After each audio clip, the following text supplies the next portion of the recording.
Hello दोस्तों, आप सभी का स्वागत है हमारे यूट्यूब चैनल आशीष जी के एकेडमी में। तो आज हम लोग टॉपिक लेकर आए हैं संसद। संसद हम पढ़ेंगे और उसके प्रैक्टिस सेट करेंगे संसद के। तो इससे पहले आप लोग जो लोग नए जुड़ रहे हैं वो चैनल को सब्सक्राइब कर लें और बेल आइकन को दबा दें, इससे वीडियो का नोटिफिकेशन आप तक पहुंचता रहे। तो आप लोग जरूर सपोर्ट करें, एक बार सपोर्ट जरूर करें जिससे हमें भी मोटिवेशन मिलता रहे। बहुत से लोग हैं वीडियो तो देखते हैं लेकिन सब्सक्राइब नहीं करते हैं, तो उन लोगों से निवेदन है कि वो चैनल को सब्सक्राइब जरूर करें।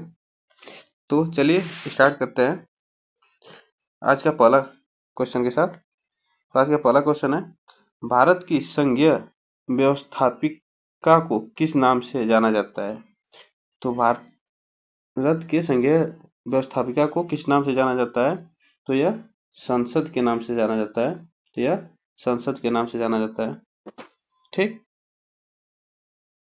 इसमें बता दें संसद में 3 सदन होते हैं, लोकसभा, राज्यसभा और एक राष्ट्रपति होते हैं। ठीक,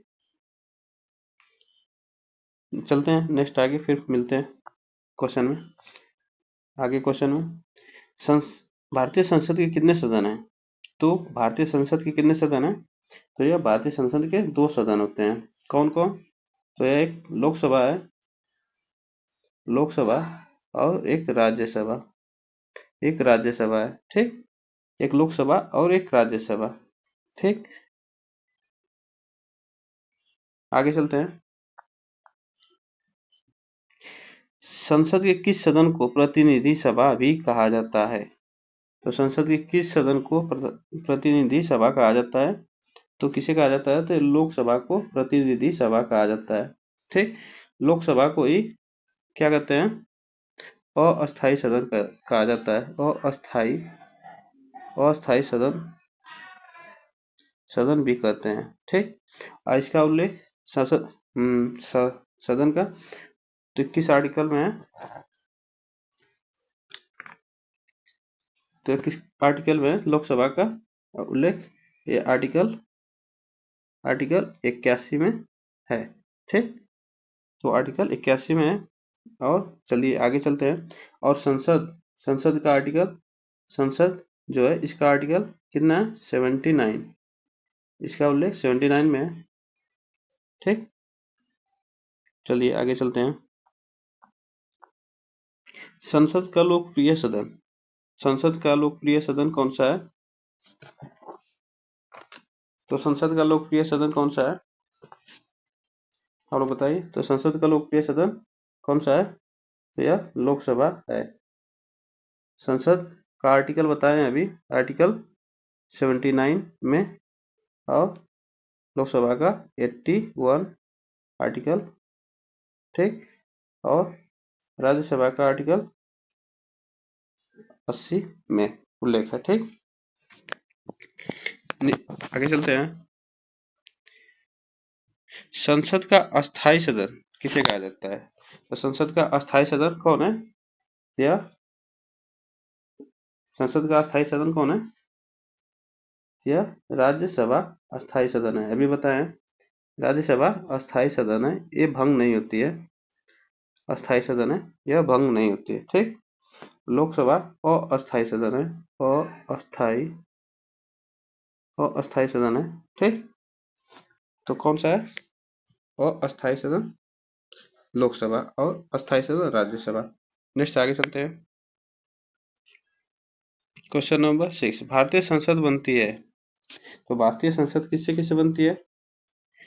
तो भारतीय संसद लोकसभा, राज्यसभा और राष्ट्रपति के द्वारा बनाई जाती है। तो राष्ट्रपति की ये तीनों लोग मिलकर संसद बनाते हैं। ठीक, नेक्स्ट आगे चलते हैं।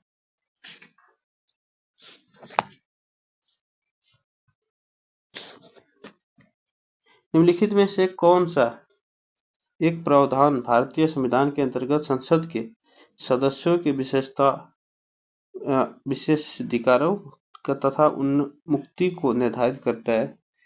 तो कौन सा आर्टिकल है? तो यह कौन सा आर्टिकल है?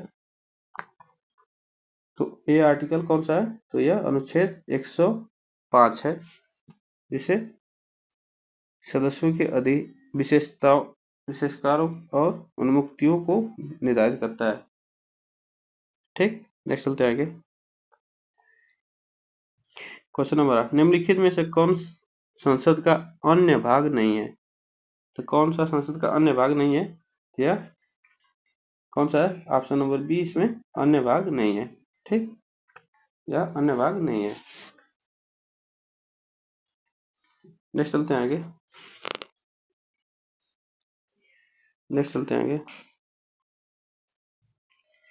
भारत के संविधान में कहा गया है कि भारत की संसद के 3 अंग होते हैं। इनमें से एक अंग लोकसभा, दूसरा अंग राज्यसभा और जबकि तीसरा अंग कौन सा है? तो कौन सा है? तीसरा अंग राष्ट्रपति होता है। ठीक, तो यह राष्ट्रपति होता है। नेक्स्ट आगे चलते हैं। भारतीय संसद के कितने अंग हैं? तो आप बता सकते हैं कितने अंग हैं? तो 3 अंग हैं। भारतीय संसद के 3 अंग हैं। एक लोकसभा और राज्यसभा और राष्ट्रपति ये होते हैं। आपको बता दें लोकसभा का गठन कब हुआ था? तो यह 13 मई 1952 को हुआ था। ठीक, इसका कार्यकाल कितना होता है लोकसभा का? इसमें 5 वर्ष तक कार्यकाल होता है। इसका कार्यकाल 5 वर्ष तक होता है। ठीक, और राज्यसभा में कितना होता है? राज्यसभा में 6 वर्ष का कार्यकाल होता है। 6 वर्ष का कार्यकाल होता है। चलिए आगे चलते हैं। नेक्स्ट, भारतीय संविधान के किस अनुच्छेद में कहा गया है कि संघ के लिए एक संसद होगी जो राष्ट्रपति और 2 सदनों से मिलकर बनेगी? तो किस में कहा गया है? तो यह अनुच्छेद किसमें कहा गया है? अनुच्छेद 79 में कहा गया है, जो संसद को बताता है, ठीक, संसद का उल्लेख आर्टिकल 79 में किया गया है। नेक्स्ट आगे चलते हैं। निम्नलिखित कथनों में कौन असत्य है? निम्नलिखित कथनों में कौन असत्य है? तो कौन सा असत्य है? लोकसभा को संसद का प्रथम सदन कहा जाता है। ठीक, ये लोकसभा को संसद का प्रथम सदन कहा जाता है। राज्यसभा को संसद का द्वितीय सदन कहा जाता है। ये सही है, ये गलत नहीं है, सही है। राज्यसभा एक अस्थायी सदन है। ये गलत है, ये अस्थायी सदन नहीं है। राज्यसभा अस्थायी सदन होता है। और लोकसभा संसद का लोकप्रिय सदन है, ये सही है। और ये लोकसभा अस्थायी सदन होता है। अभी बताएं आप लोग को। ठीक, समझ में आया? इसमें ऑप्शन हमारा कौन सा सही होगा? तो ऑप्शन नंबर सी हमारा सही होगा। ठीक, चलते हैं नेक्स्ट आगे। क्वेश्चन नंबर 13, निम्नलिखित कथनों में कौन सही है? तो कौन सही है? लोकसभा भारतीय जनता की प्रतिनिधि सभा है। ठीक, सही है। राज्यसभा संसद का उच्च सदन है। ये सही है, उच्च सदन है। लोकसभा निम्न सदन है। ये निम्न सदन है। लोकसभा निम्न सदन और राज्यसभा उच्च सदन। ठीक, और राज्यसभा राज्यों का प्रतिनिधित्व करता है। सही है, ये भी सही है। राज्यसभा राज्यों का प्रतिनिधित्व करता। ऑप्शन नंबर इसमें हमारा डी सही है। ऑप्शन नंबर डी इसमें हमारा सही है। नेक्स्ट चलते हैं आगे। क्वेश्चन नंबर 14, संसद का निम्न सदन एवं उच्च सदन क्रमशः है। तो संसद का निम्न सदन कौन सा होता है? तो पहला अभी बताएं कौन सा है, तो इसमें ऑप्शन नंबर बी सही है। लोकसभा निम्न सदन और राज्यसभा उच्च सदन कहा जाता है। ठीक, नेक्स्ट चलते हैं आगे। संसद को भंग करने के लिए कौन सक्षम है? तो संसद को भंग करने के लिए कौन सक्षम है? तो यह राष्ट्रपति भंग कर सकता है। या राष्ट्रपति क्या होता है? संसद का अध्यक्ष होता है। संसद का अध्यक्ष कौन होता है? राष्ट्रपति होता है। ठीक, नेक्स्ट चलते हैं आगे। भारतीय संसद की संप्रभुता प्रतिबंधित है। भारतीय संसद की संप्रभुता प्रतिबंधित है। तो क्या प्रतिबंधित है? इसमें न्यायिक समीक्षा प्रतिबंधित है। इसमें न्यायिक समीक्षा प्रतिबंधित है। ठीक, नेक्स्ट चलते हैं आगे। संसद के कितने सत्र होते हैं? संसद के कितने सत्र होते हैं? तो यह कितने सत्र होते हैं? ये सभी संसद के सत्र हैं। बजट सत्र, मानसून सत्र, शीतकालीन सत्र, उपरोक्त सभी, इसमें से सभी सही है। नेक्स्ट चलते हैं आगे। संसद के दो क्रमिक अधिवेशनों के बीच अधिकतम कितने समयांतराल की अनुमति है? संसद के दो क्रमिक अधिवेशनों के बीच अधिकतम कितने समय अंतराल होते हैं?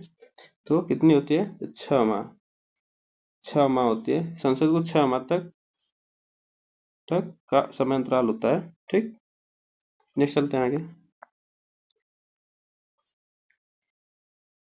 संसद के दोनों सदनों का संयुक्त अधिवेशन आयोजित होता है। ठीक, पहला इसमें भारत के राष्ट्रपति के निर्वाचन के लिए, दूसरा भारत के उपराष्ट्रपति के निर्वाचन के लिए, तीसरा संविधान में संशोधन से संबंधित विधेयक को पारित कराने के लिए, एक ऐसे विधेयक पर विचार करने और उससे पारित करने के लिए जिस पर दोनों सदनों में मतभेद हो। कूटों में सही कौन है? तो इसमें से कौन सा सही है? तो इसमें समझिए चारों सही है। ये क्या है? चारों सही है। ऑप्शन नंबर इसमें चारों सही है। ऑप्शन नंबर डी इसमें सही है। ठीक, नेक्स्ट चलते हैं आगे। भारतीय संसद के दोनों सदनों की संयुक्त बैठक किस संबंध में होती है? तो किस संबंध में होती है?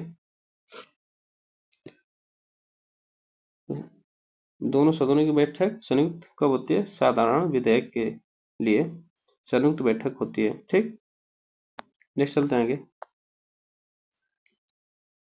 साधारण विधेयक से संबंधित गतिरोध को दूर करने के लिए संसद के दोनों सदनों की बैठक कौन बुलाता है? तो यह कौन बुला सकता है दोनों सदनों की बैठक? तो यह राष्ट्रपति बुला सकता है।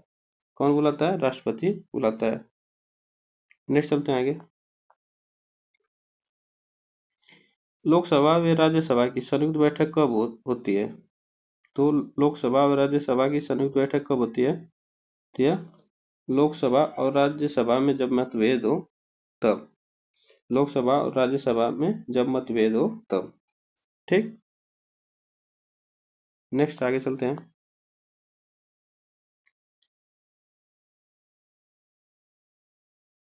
संसद के दोनों सदनों के साथ साथ बैठने पर निम्न होता है। तो संसद के दोनों सदनों के साथ साथ बैठने पर क्या होता है? तो इस पे किया जाता है एक बिल जिस पर दोनों सदन सहमत न हो और उस पर विचार करना और पास होना। ठीक ना, ये किया जाता है जब दोनों सदनों इस पे कोई सदन सहमत ना हो और उस पे बिल को पास करना है, तो तब किया जाता है दोनों सदनों का साथ बैठक। ठीक, नेक्स्ट क्वेश्चन चलते हैं आगे। यदि किसी सामान्य विधेयक पर राज्यसभा और लोकसभा के बीच गतिरोध आता है तो उसका समाधान कौन करेगा? तो उसका समाधान कौन करेगा? तो यह संयुक्त बैठक हो जब संसद में होगी तब उसका समाधान होगा। ऑप्शन नंबर इसमें सी सही है। कब होगी? जब संयुक्त बैठक होगी तब। ठीक, नेक्स्ट आगे। स्वतंत्र भारत के संसदीय इतिहास में अभी तक कितनी बार संयुक्त बैठक बुलाई गई है? तो कितनी बार संयुक्त बैठक बुलाई गई है अभी तक? तो अभी 3 बार ही संयुक्त बैठक बुलाई गई है। अभी तक संयुक्त बैठक 3 बार बुलाई गई है। ऑप्शन नंबर इसमें सही है। नेक्स्ट, एक बार आप लोग जो लोग नए जुड़े हैं चैनल को सब्सक्राइब कर लें और बेल आइकन को दबा दें, जिससे वीडियो का नोटिफिकेशन आप तक पहुंचता रहे। और सपोर्ट जरूर करें आप लोग, जिससे हमें भी मोटिवेशन मिलता रहे। तो चलिए अब चलते हैं आगे। क्या राष्ट्रपति या उपराष्ट्रपति कभी संयुक्त अधिवेशन की अध्यक्षता करते हैं? क्या राष्ट्रपति या उपराष्ट्रपति संयुक्त अधिवेशन की अध्यक्षता करते हैं? तो इसमें कभी नहीं करते हैं। राष्ट्रपति और उपराष्ट्रपति संयुक्त अधिवेशन की अध्यक्षता नहीं करते हैं। ठीक, नेक्स्ट आगे। संसद के दोनों सदनों के संयुक्त अधिवेशन की अध्यक्षता कौन करता है? संसद के दोनों सदनों के संयुक्त अधिवेशन की अध्यक्षता कौन करता है? तो कौन करता है? तो यह लोकसभा अध्यक्ष करता है। लोकसभा अध्यक्ष करता है। लोकसभा अध्यक्ष करता है। ठीक, नेक्स्ट आगे।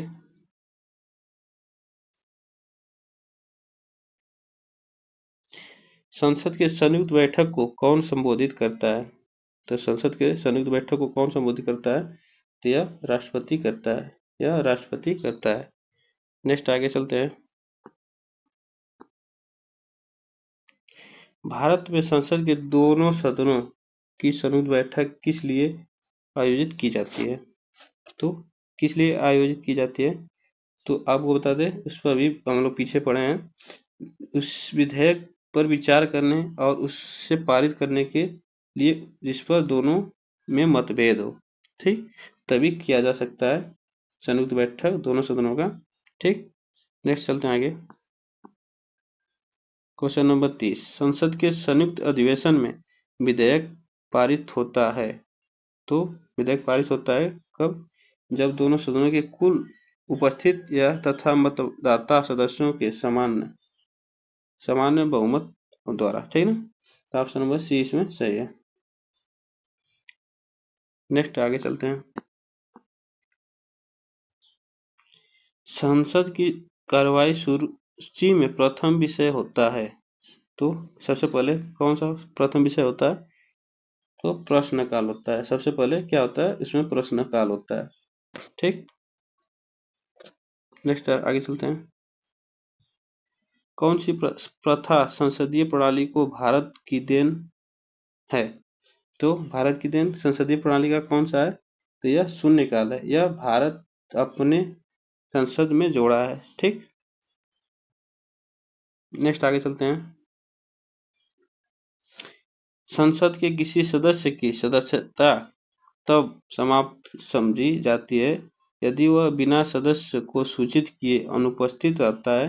कितने दिन? तो यह कितने दिन अनुपस्थित रहेगा? तो यह 60 दिन अनुपस्थित रहेगा कोई भी सदस्य संसद का, तो उसे उसकी सदस्यता समाप्त की जाती है। ठीक, कर दी जाती है। नेक्स्ट आगे चलते हैं। एक वर्ष में कम से कम कितनी बार संसद की बैठक होना आवश्यक है? तो कितनी बार? 2 बार होती है। कितने? 6 महीने में 2 बार होती है। ठीक, नेक्स्ट आगे चलते हैं। भारतीय संसद के दोनों सदनों की संयुक्त बैठक किस संबंध में होती है? तो किस संबंध में होती है?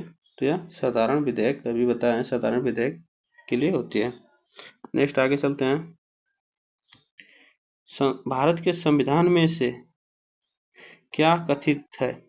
तो पहला, राष्ट्रपति संसद के किसी भी सदन का सदस्य नहीं होगा, ऐसा नहीं है। दूसरा, अगर संसद राष्ट्रपति और दोनों सदनों से मिलकर बनेगी, निम्नलिखित में से कौन सही है? तो इनमें से कौन सही है? तो इसमें दोनों सही है। हाँ, ऑप्शन नंबर डी कौन सा सही है? तो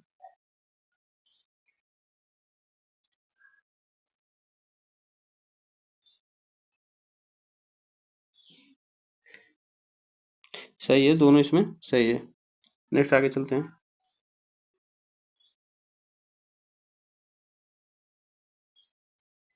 निम्न विधेयकों में से किसका एक भारतीय संसद के दोनों सदनों द्वारा अलग अलग विषय बहुमत से पारित होना आवश्यक है। तो अलग अलग विधेयक बहुमत से पारित होना, तो यह संविधान संशोधन विधेयक से पारित होना आवश्यक है। नेक्स्ट आगे चलते हैं। संसदों के वेतन का निर्णय कौन करता है? तो संसदों के वेतन का निर्णय कौन करता है? तो यह संसद ही करता है, यह संसद ही करता है। नेक्स्ट आगे चलते हैं। संसद के कुल सदस्यों का कितना भाग वैधानिक चैम्बर की मीटिंग बुलाने के लिए आवश्यक गणपूर्ति कोरम है? तो कितना भाग? तो यह 1/10 भाग जरूरी है मीटिंग बुलाने, वैधानिक चैम्बर की मीटिंग बुलाने के लिए 1/10 भाग जरूरी होता है। तो आज के लिए बस इतना ही, फिर मिलते हैं नेक्स्ट वीडियो में। तब तक के लिए थैंक यू सो मच।